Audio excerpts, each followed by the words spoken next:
और क्या आप जानते हैं कि रामदेव बाबा जो कपाल भारती कर करके सबको योगा का ज्ञान देते हैं, उनका नेटवर्थ 1400 करोड़ है।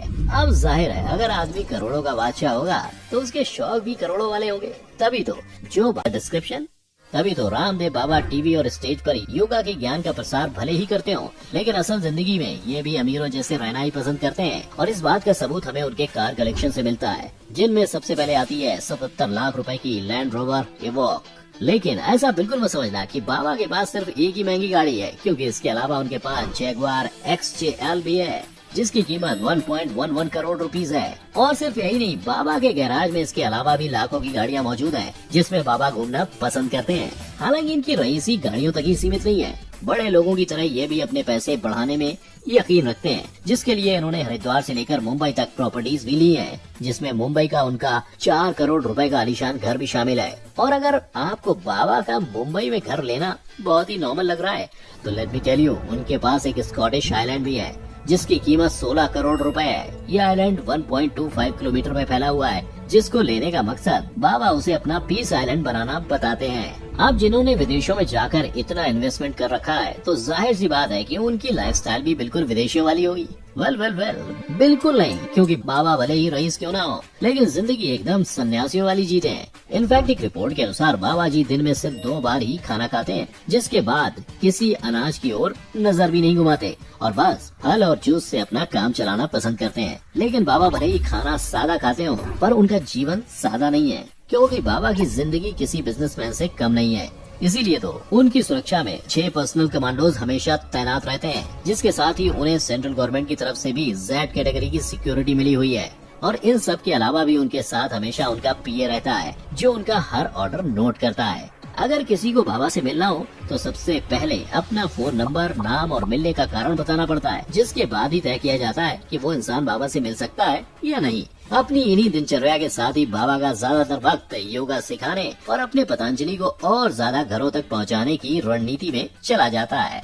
लेकिन सोचने वाली बात यह है कि योगा गुरु जो सिर्फ अपना तन ढकने तक का कपड़ा पहनते हैं, आखिर उनके पास ये सब आया कहाँ से? ये जानने के लिए हमें चलना पड़ेगा समय से थोड़ा पीछे, जब बाबा ने आस्था चैनल पर अपना योगा दिखाना शुरू किया था।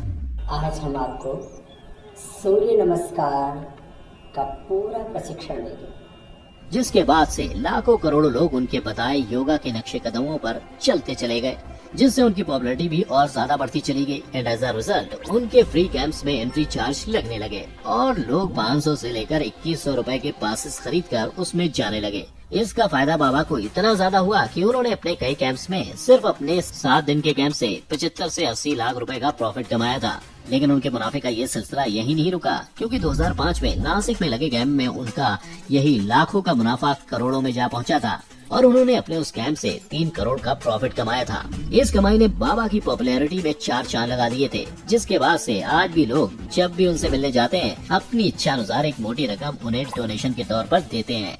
इसके बाद बढ़ते समय के साथ ही उनके मुनाफे का ये सिलसिला भी बढ़ता चला गया, क्योंकि उनके शिविर के जो पासेस पहले 500 से 1000 रुपए में मिल जाया करते थे, उसकी कीमत अब रो के हिसाब से कर दी गई थी। मतलब अगर कोई आगे बैठना चाहता है तो उसे 50,000 रुपए के पासेस खरीदने होते हैं, बीच की रो के लिए 30,000 और बैक सीट के लिए 1000 रुपए के। अपने इसी बढ़ते चार्जेस और लोगों के उनके योगा पर भरोसे के कारण बाबा ने कुछ ही सालों में 100 करोड़ रुपए का एम्पायर खड़ा कर दिया था। और फिर योगा में मिली इसी तरक्की का इस्तेमाल कर बाबा ने बिजनेस की दुनिया में कदम रखा, जहां उनकी तरक्की और उनके दिमाग को देखकर बड़े बड़े ब्रांड्स को उनकी नानी याद आ गई थी, क्योंकि योगा सिखाने वाले बाबा ने योगा के बाद आयुर्वेदा का अपना रास्ता दुनिया को दिखाया। और ये रास्ता कोई दूसरा नहीं बल्कि पतंजलि का था, जो आज इतना बड़ा ब्रांड बन गया है कि इसका टर्नओवर साल 2021 में 30,000 करोड़ था।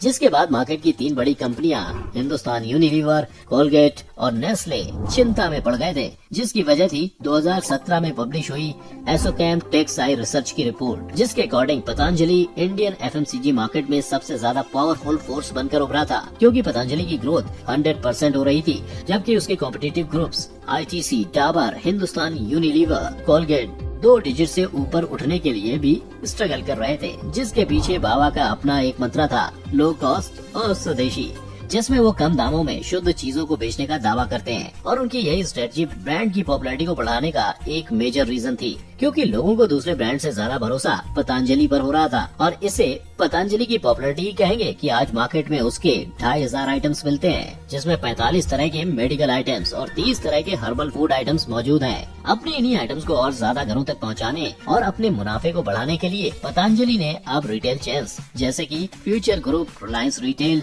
हाइपर सिटी और स्टार बाजार से टाई अप कर लिया है। लेकिन इतनी शान और शौकत और इतनी कमाई के बाद भी सब कुछ रामदेव बाबा का होते हुए भी उनका नहीं है, क्योंकि उन्होंने सब कुछ अपने असिस्टेंट कम दोस्त और पार्टनर आचार्य बालकृष्ण के नाम पर कर रखा है। इसीलिए तो आस्था चैनल जो वैदिक ब्रॉडकास्टिंग के लिए हुआ करता था, उसमें अब 99.9% शेयर्स बालकृष्ण के हैं, जिन्हें सिंपल लैंग्वेज में बाबा का राइट हैंड भी कहते हैं। इतना ही नहीं, अगर हम पतंजलि की बात करें जिसकी नींव रखने में सबसे बड़ा योगदान बाबा का था, उस पतंजलि में भी रामदेव बाबा ने 94% हिस्सा आचार्य बालकृष्ण को दिया हुआ है। पर सोचने वाली बात यह है कि आखिर क्यों बाबा ने अपनी प्रॉपर्टी अपनी फैमिली को ना देकर उसे आचार्य बालकृष्ण को दी है? कहीं इसके पीछे का कारण ये तो नहीं कि बाबा बालकृष्ण की आड़ में इतना धन दौलत कमाकर सिर्फ खुद को रईस बनाना चाहते हैं और दुनिया की नजर में हमेशा एक सन्यासी बने रहना चाहते हैं? आप सबको क्या लगता है? कमेंट करके जरूर बताइएगा। इसके साथ ही अगर वीडियो अच्छी लगी हो तो इसे लाइक, शेयर और चैनल को सब्सक्राइब भी जरूर करें।